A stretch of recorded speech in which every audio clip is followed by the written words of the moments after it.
8 محرم الحرام کی مناسبت سے لاہور میں شبیہ ذوالجناح کا مرکزی جلوس امام بارگاہ دربار حسینی سے برآمد ہوا۔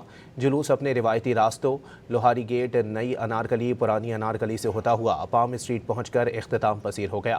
مزید جانتے ہیں ڈان نیوز کے نمائندے غلام مرتضیٰ سے۔ جی مرتضیٰ بتائیے گا۔ 8 محرم الحرام کی مناسبت سے لاہور میں شبیہ ذوالجناح کا مرکزی جلوس آج صبح کے اوقات میں امام بارگاہ دربار حسین موری گیٹ سے برآمد ہوا۔ جلوس اپنے روایتی راستے لوہاری گیٹ، نئی انارکلی، پرانی انارکلی سے ہوتا ہوا پام اسٹریٹ پر پہنچ کر اختتام پذیر ہوا۔ جلوس میں مرد و خواتین اور بچے بڑی تعداد میں موجود تھے۔ عزادار نوحہ خوانی اور ماتم داری کرتے رہے۔ جلوس کے مختلف مقامات پر پانی اور دودھ کی سبیلیں لگائی گئی تھی اور لنگر کا بھی وسیع اہتمام کیا گیا تھا۔ اسی طرح سیکیورٹی کی بات کریں تو سیکیورٹی کے خاطر خواہ انتظامات کیے گئے تھے۔ جلوس کے تمام راستوں کو خاردار تاریں اور کنٹینر لگا کر بند کیا گیا تھا۔ سیکیورٹی اہلکار مختلف جگہوں پر ڈپیوٹ کیے گئے تھے اور ٹریفک کی روانی متاثر ہونے سے بچانے کے لیے ٹریفک اہلکار بھی اپنی ڈیوٹی سر انجام دیتے رہے۔